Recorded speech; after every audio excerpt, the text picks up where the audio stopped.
There's a suit on and there's places to go.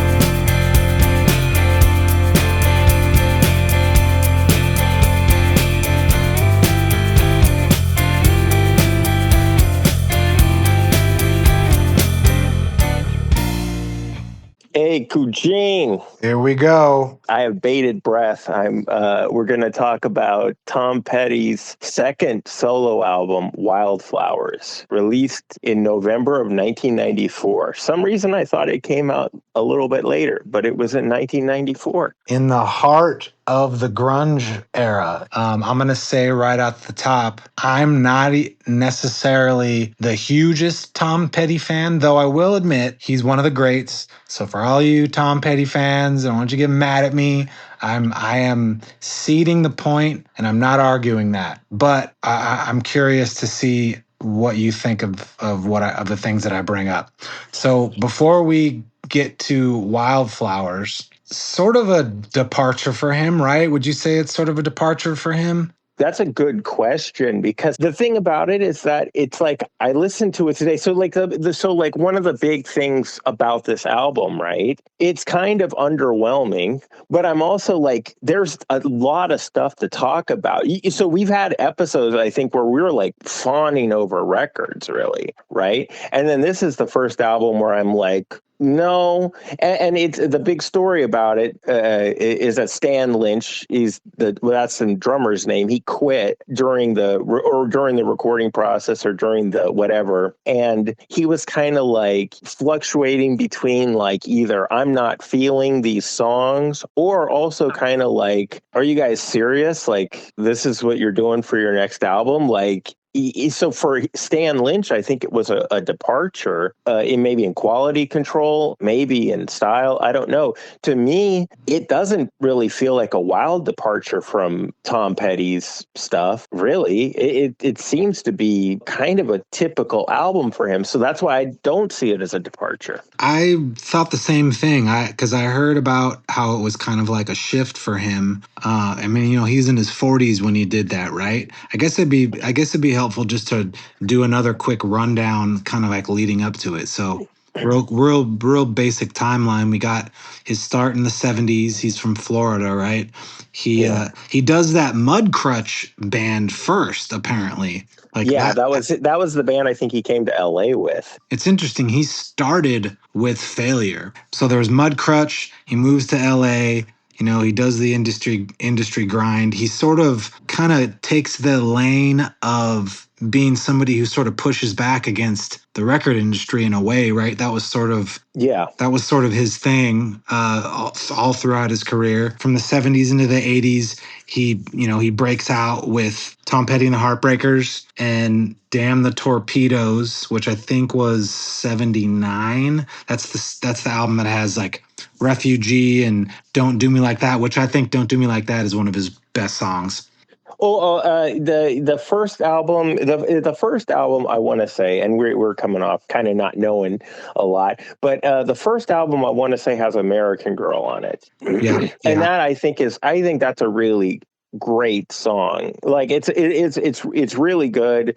And then also like that guitar and just the melody and the performance and everything. I think that song, I want to say that's the song off whatever the first album was. I want to say Damn the Torpedoes was the first album. I think his debut was in like the mid 70s. I think it was just the self-titled Tom Petty and the Heartbreakers. If I'm not mistaken, I could be wrong though.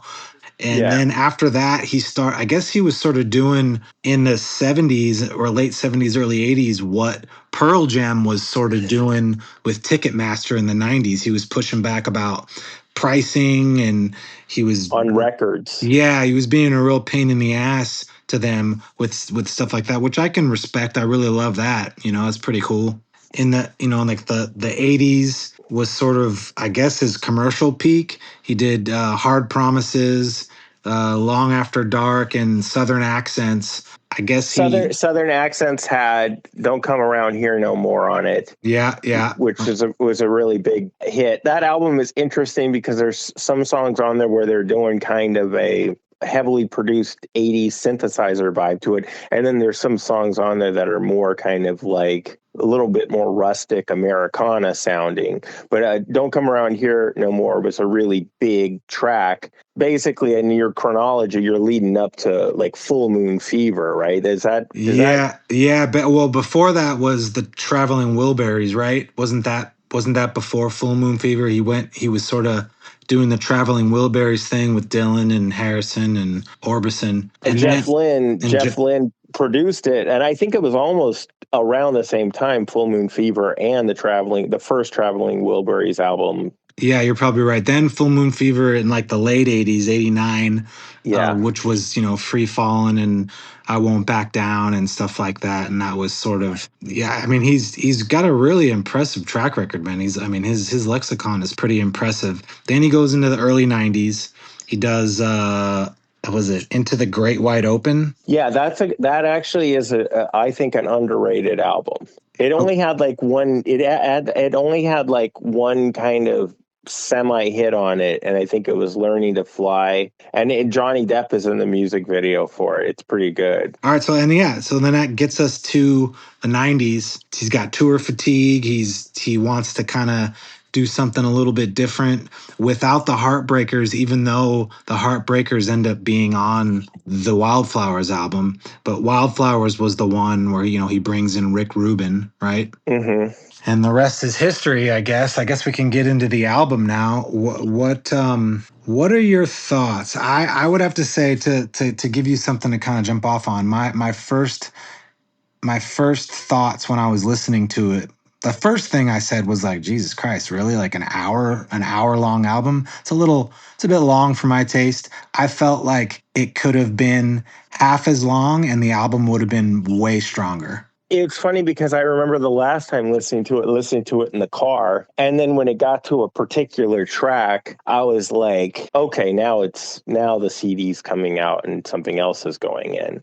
But then when I was listening to it today, I was wondering if I was going to have that Soundgarden effect where it was down on the upside, where I'm like getting into those later tracks. I'm like, oh no, actually this is really cool. But it wasn't like that. The song in particular was House in the Wood. That song is an album ender. Like first of all, well, it shouldn't end the album because it shouldn't really be on the album or any album really. It could be a B-side, but that's a song that cues you to like, okay, we're done with the CD now. Like now put something else on. It's just drags on.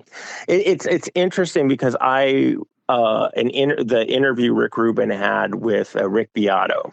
They were talking about this album, and Rick Rubin, his mentality is very like meditative. A lot of people dislike his style because he sort of he's just like kind of letting things happen, and he's trying to like not adjust or like alter the sound. He's trying to just sort of capture things, whereas a lot of people want things to get more produced and more effect on it.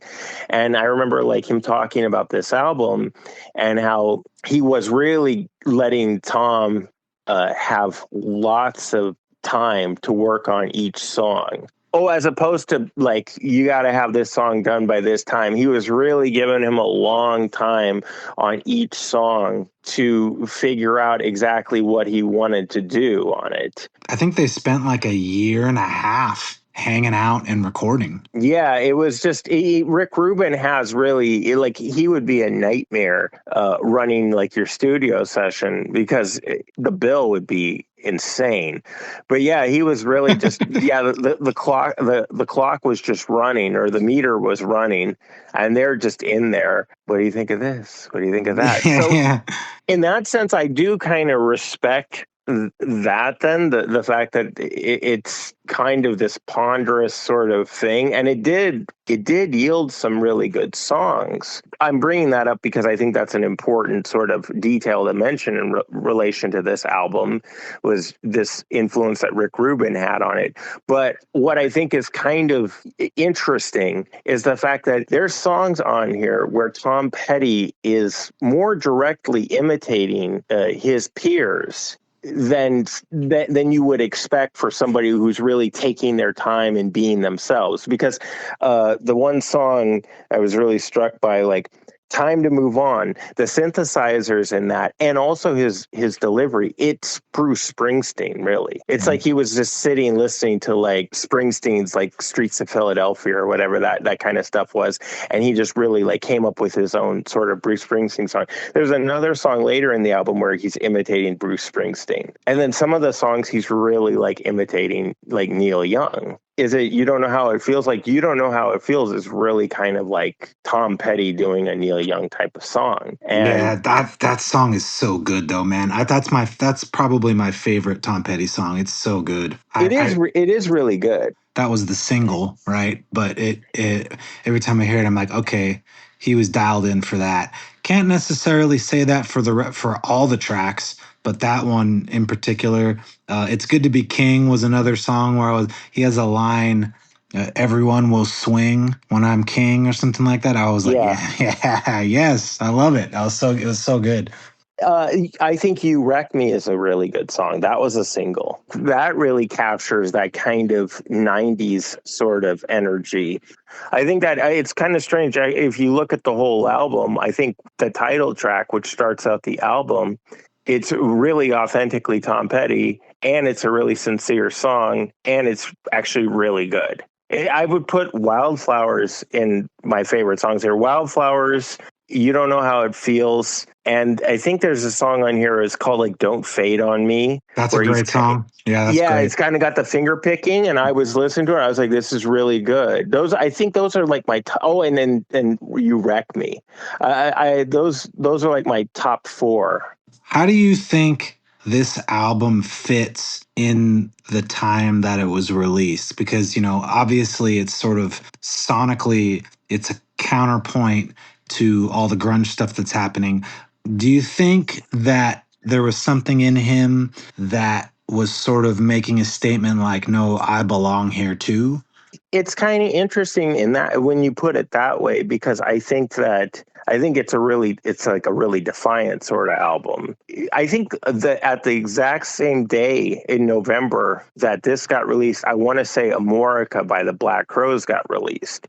And the Black Crowes were a band where I know that Rich Robinson was trying to get the band to lean more towards the Seattle grunge thing, and the rest of the guys were just kind of more interested in like rock and roll stuff, and Chris Robinson was getting more into like the Grateful Dead. I was just gonna say you did another Lane Stanley moment. You called him Rich Robinson. I was like, what? Who's Rich Robinson?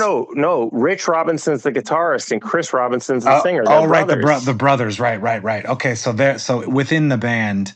Lane Stanley. I'm never gonna let you live that down, dude. That's great. No, you can't. But no, so Rich wanted the band to be, he was like, let's lean in like more of a grunge kind of thing. And then the other guys, and then Amorica is a really great Black Crowes album, if you're a Black Crowes fan. But it's not a defiant record because obviously there's people in the band at that time that were really self-conscious about not being part of the hip grunge thing at the moment. Whereas the Tom Petty record, I see it as being really defiant. Like he's sort of saying like, no, I'm going to make this. It's sort of like it's in the tradition of the Bruce Springsteen, John Mellencamp, that kind of Heartland sort of vibe. He's doing it. And then also I think that this sort of album was important for like, it opened the door for like Sheryl Crow to be able to do some of the albums that she was doing around this time. I have her like greatest hits. I don't have like the albums, but I think like, like My Favorite Mistake, things like that. I think she has some really great songs. And I think that like her style of music, it's kind of well-crafted sort of pop songs, but there's got a little bit of like a country heartland kind of vibe, but then also a little bit of like a rock and roll swagger to it. But it's not excessive. It's sort of mixing the best of all these sorts of genres together into like a song or an album or whatever. I think that Wildflowers, it really opened the door to a lot of artists. Sheryl Crow's the one that comes to mind, but a lot of artists that did that in the mid 90s to the late 90s. The reason I asked that question is because I feel like despite the fact that it's heartland rock and not necessarily the sonic equivalent of all the young alternative grunge stuff that was happening, you mentioned Defiant.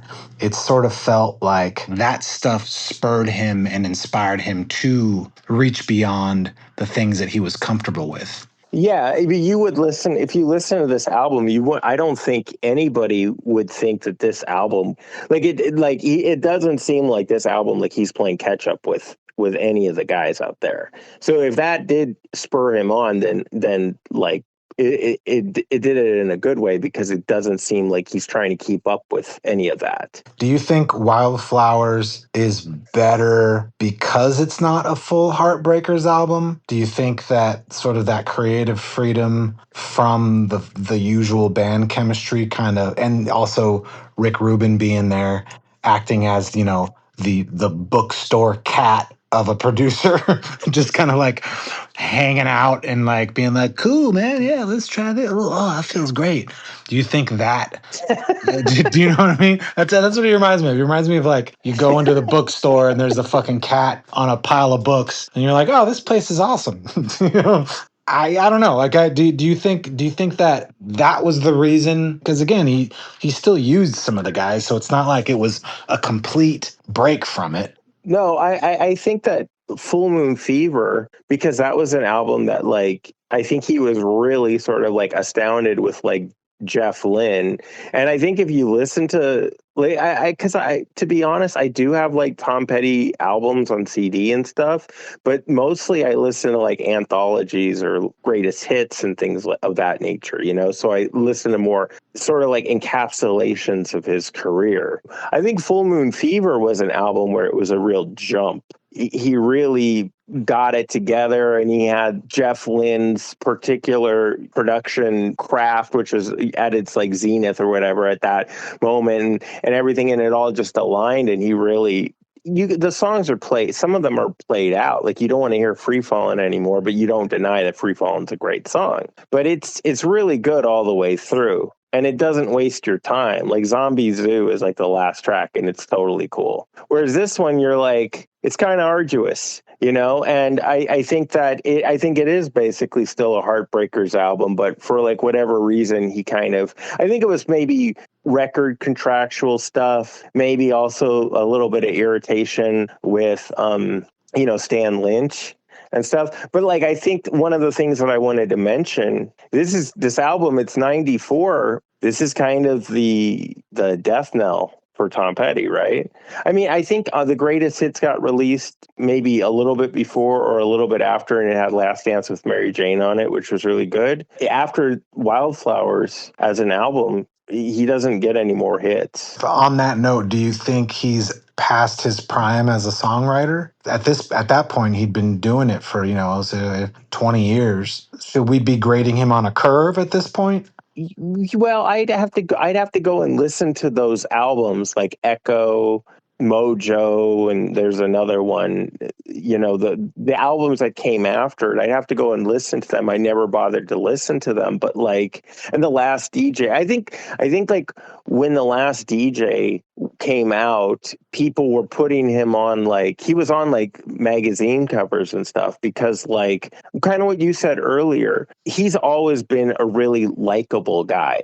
You know, like he had like this vibe that he was pretty much somebody you would like to encounter, and he would be a really cool guy. You know, that's why I think his death in 2017 was really upsetting for people, because he had such a nice, personable manner. I think he really kind of just peaked there in the 80s and into the early 90s, you know, and you figure he was backing, the Heartbreakers were Bob Dylan's backing band in the 80s. And then the Heartbreakers were Johnny Cash's backing band in like the 90s. He was really just doing a lot, and he spread himself really thin. And then by the time that he gets to that Last DJ, he seemed to just kind of be like, well, it's radio that's not playing me anymore. He kind of like gave into his bitterness about things. I kind of see The Last DJ, an album I never really gave a chance. So I kind of see that as being sort of like the real turning point, because that's the point where he's just going to be like, waving his fist at the cloud, like old man waves fist at cloud sort of thing. Like that's how I sort of see it. But Wildflowers is important leading up to that, because Wildflowers, he still had hits. The grunge thing's going on. The culture's not necessarily like catered to Tom Petty the way it was when Full Moon Fever came out, but he still came in there and he made a really decisive imprint on it. To your point about him being a personable guy, I remember when I had first moved to Los Angeles, 2002, I read in Music Connection, was that what it was called? It was some industry magazine. I can't remember the name of it anymore. Yeah. They were interviewing him. He said something. I think they asked him about what he would say to musicians just starting out and any advice that he would give them. And he said really cool stuff, really encouraging things. And then he also said, just something that you always, I don't want to say it's cliche, but he said something to the effect of, he's like, look, the coolest thing about music is, he's like, right now someone's in a garage somewhere writing music that's going to blow you away. And that's the thing that I appreciate. So if that's you, if you're doing that, just keep doing it. And I remember at the time I was in my 20s or whatever, I was always like, Tom Petty, yeah, man, you get it.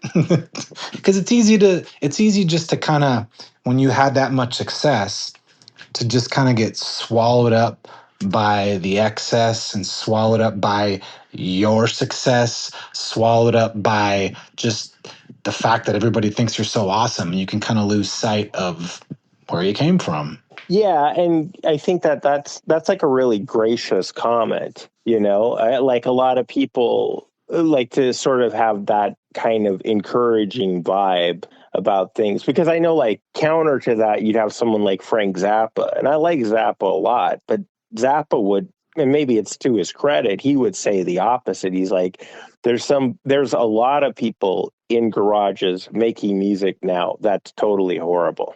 I think on a personable level, in a lot of ways, he would be a nice guy and be friendly, but he was like a really petty person. That's actually a funny play on words, given the topic. We do it every episode.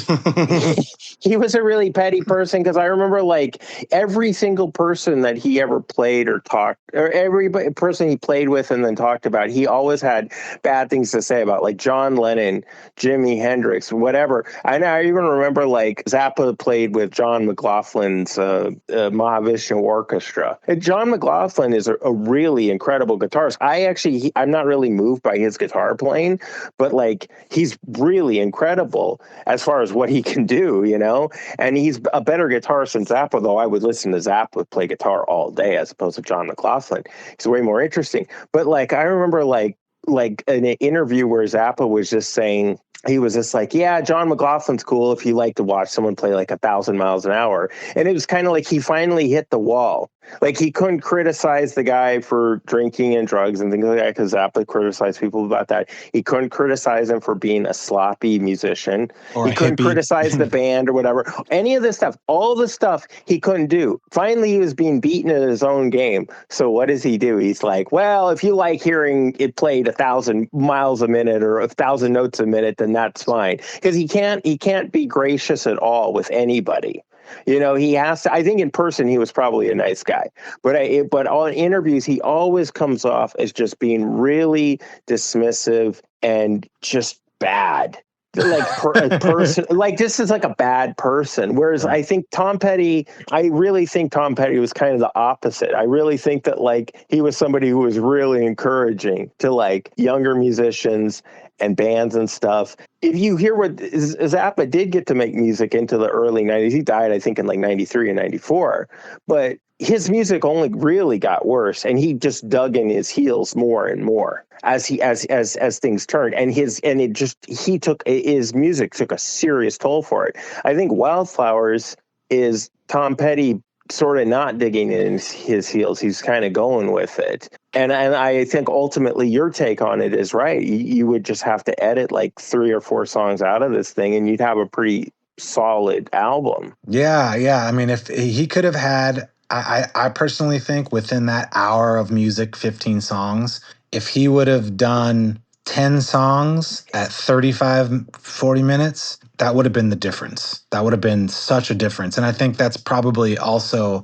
attributed to the Butch Vig. I always get him in the Rick Rubin aspect of just like, oh, this is what it is. Like, let it all out. Or wait, I got a question for you. So, okay, like that's an interesting dichotomy. So say you got to do, say you basically had a situation where like some label was like throwing money at you and they're like, look, you can have like, we have a few producers that are like really big time guys.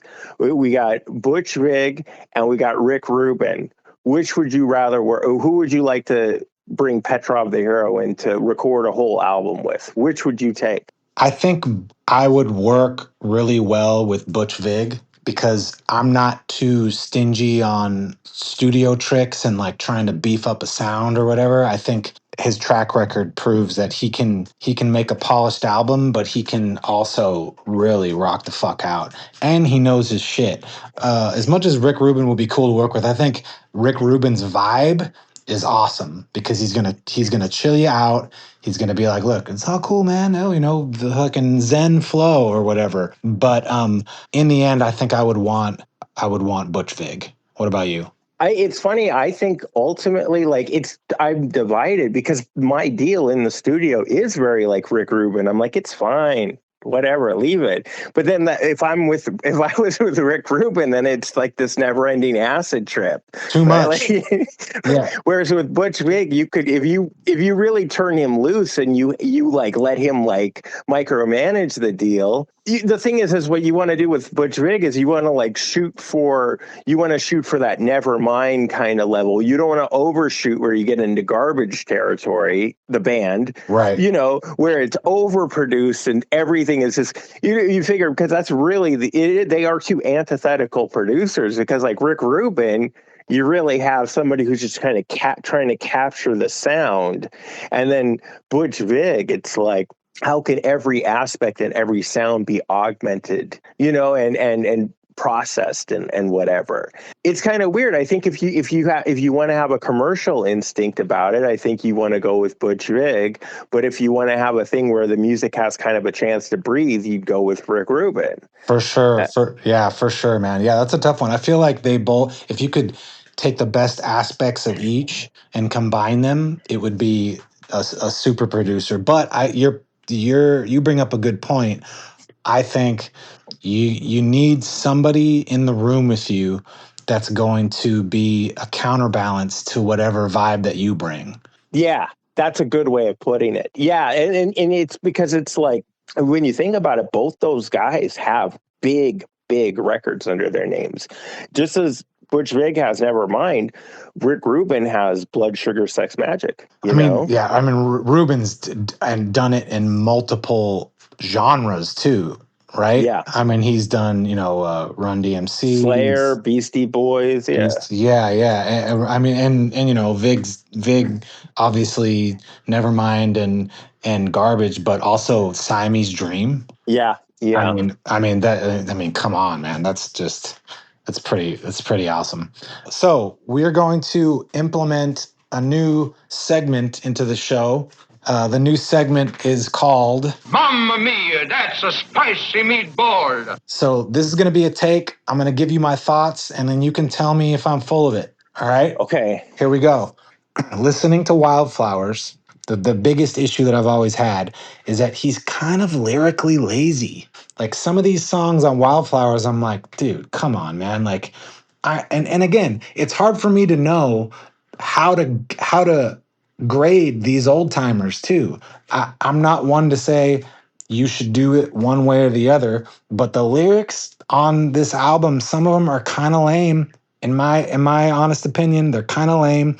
And it made me think of this interview that I read with Eddie Vedder, where this is like later on, more current. And he was talking about making songs, and he made a point where he was like, look, he's like, now in this point in my career, back in the day, I would write a song and I would think to myself, I really want to make this song cool enough to where I impress Mark Arm. Like the mud, I want like the Mudhoney guys to think I'm cool.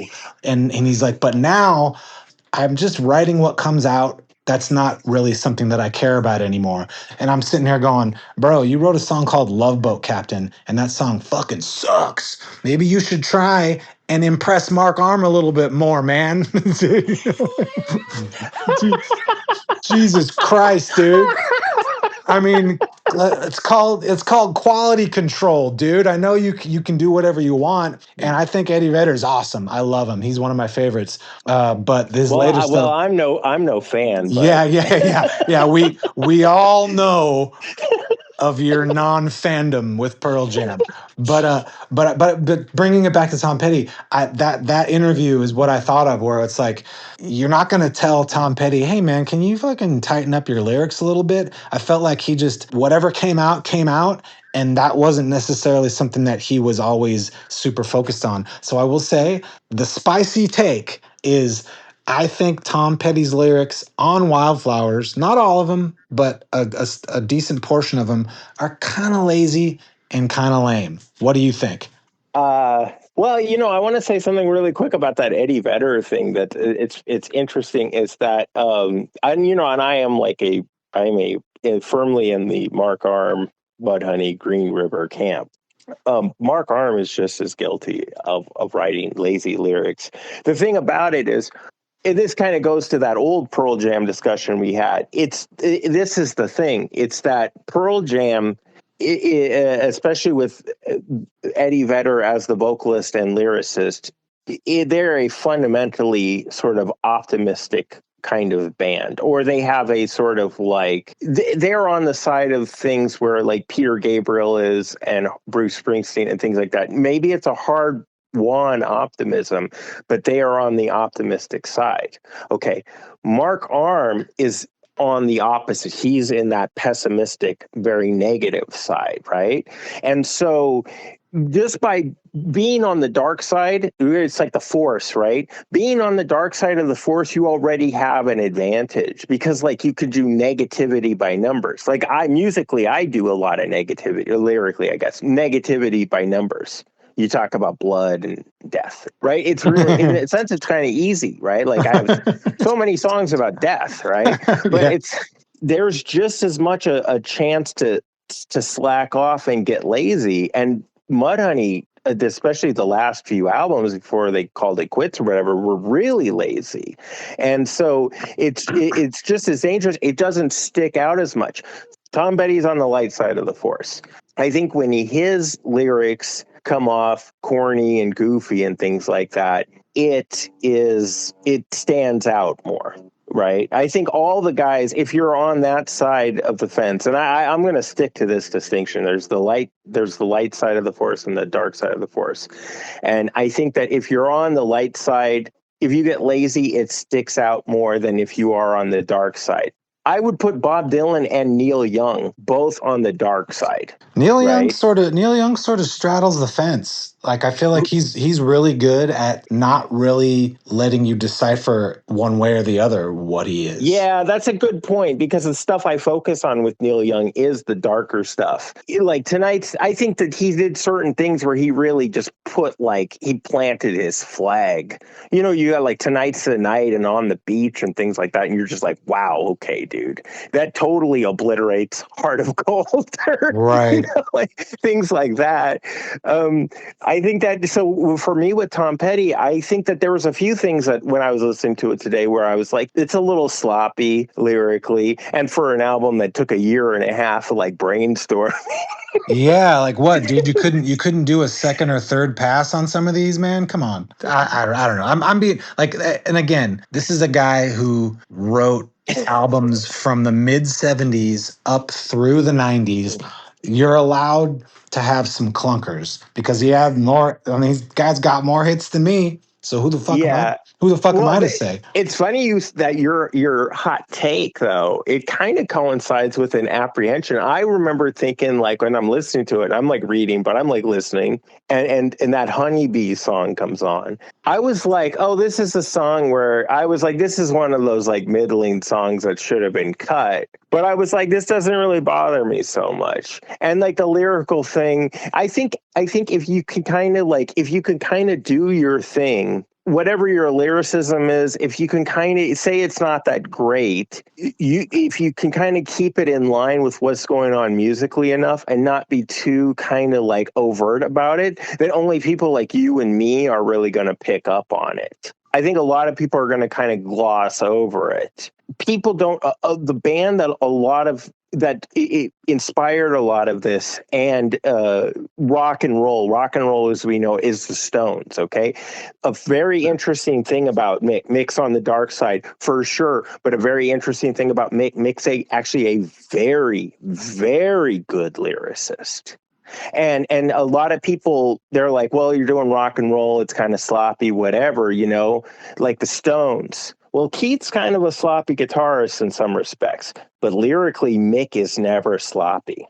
And that's an important thing, I think, to keep in mind when we're talking about people just kind of riding a vibe. It's like, if this is sort of the founding band that kind of inspired you to kind of like let things slide or be a little sloppy, you have to keep in mind, like, wait a minute, Sympathy for the Devil, Moonlight Mile, Sister Morphine, Sway, whatever, those lyrics are super, super good. People never give Mick credit for what a great lyricist he is.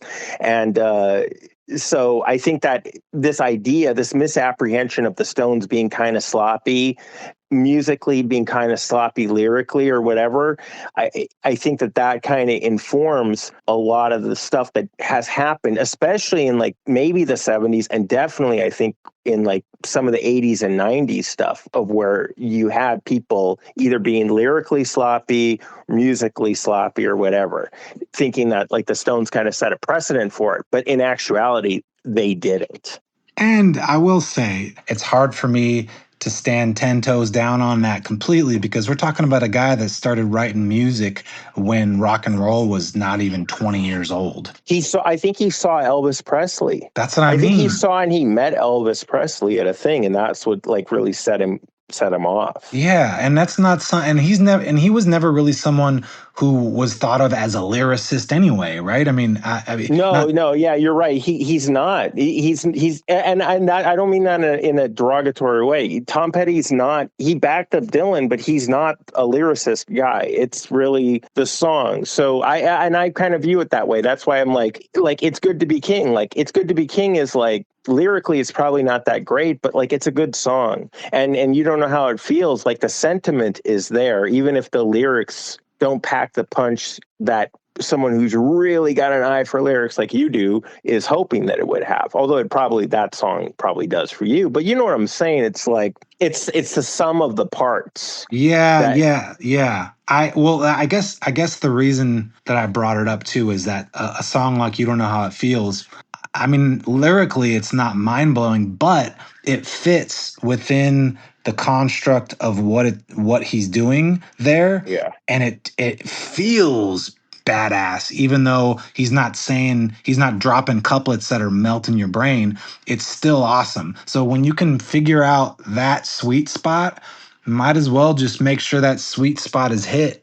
Yes. On each song, I mean, it doesn't have to be incredible. It's just got to kind of find its place in what you're doing.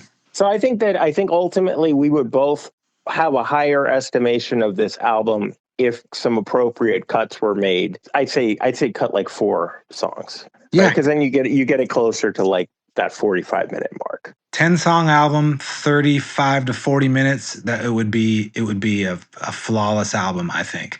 I'm going to give this a grade. I would say Wildflowers is a 7 out of 10. I'll go along with that. Right, solid 7. That's a legacy score too. I mean, you gotta. And you know what? And you don't have to get a paywall to access our scores, bro. There's no paywall on this. Yeah, we are not Pitchfork. Fuck them.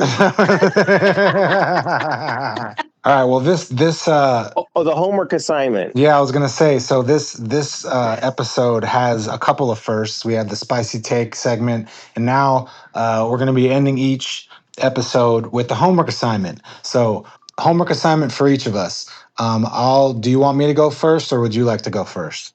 You go first. I thought It's of no it. code, isn't it? It's No, no code. it's not no code. It's not no code. I was gonna no. We're gonna do a segment. We're gonna do a whole episode.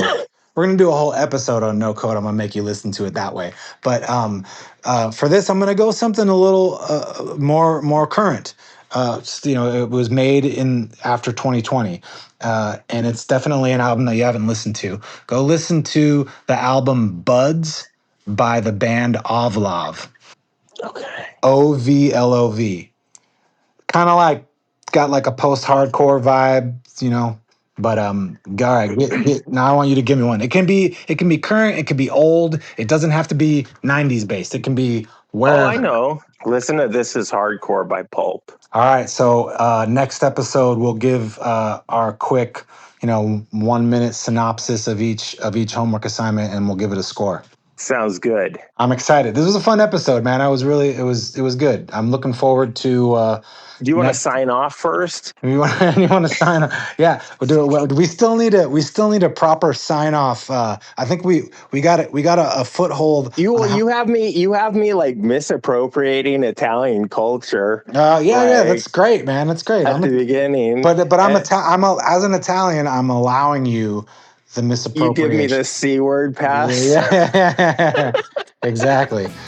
So till next week, friends. Why are you always the one who's out of step? Is there something the matter with you?